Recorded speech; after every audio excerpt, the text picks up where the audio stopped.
This video will show you how to configure your data logger.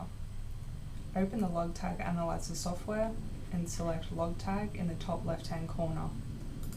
Select Configure and the configuration page will open. Ensure that your LogTag is plugged in via the USB port or Cradle interface. If you have an X at the top here, it means that your logger wasn't found, and you can simply press Rescan and it will look again for your logger.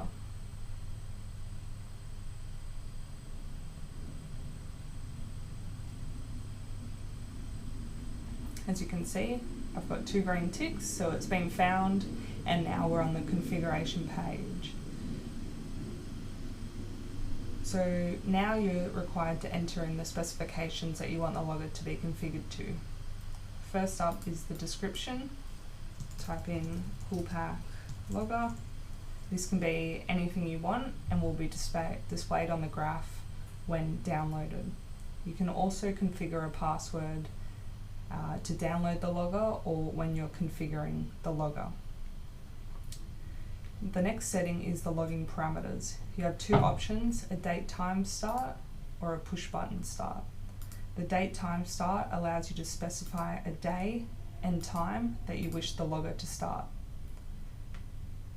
The push button start allows you to start the logger whenever you wish, providing you press the start button on the log tag.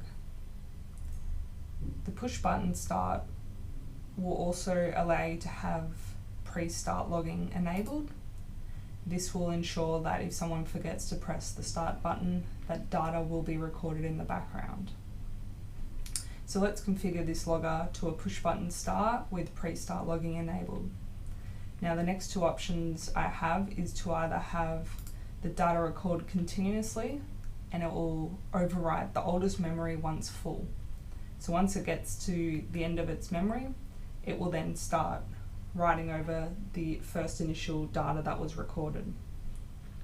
The next option is to record readings that will stop after a specific time.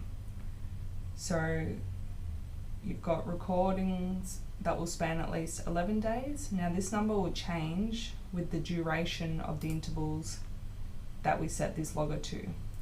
So for this logger, we'll have the readings recording every 5 minutes. And you can see that the span has changed to 56 days. Now another option is to have a delay start recording. The delay recording will activate once the push button has been pressed and started. So for this logger, I'll configure the delay start of 30 minutes. Once that 30 minutes is up, it will then begin recording every 5 minutes. So once these logging parameters have been configured, we now move on to the alarm settings. There's an upper and lower alarm. These can be set to the temperatures that you want to be notified when they're out of specification. So if you want to be notified for an upper alarm limit when it goes out at 8 degrees, the logger will flash red when the logger goes out of 8 degrees. Now you can also add in a cumulative or consecutive alarm.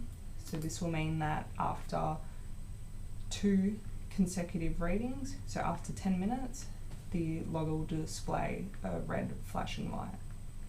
You don't have to select that. You can unselect it and just have, as soon as it goes out of 8 degrees, it will flash red.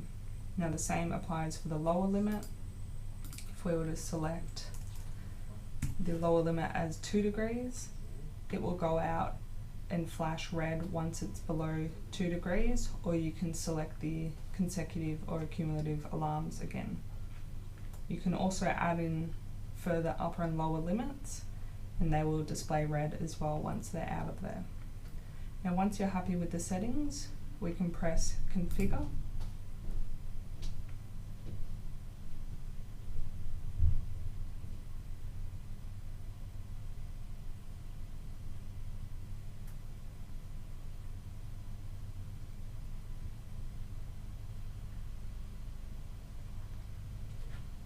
Now during this time that I've been configuring the logger, it says logger not found.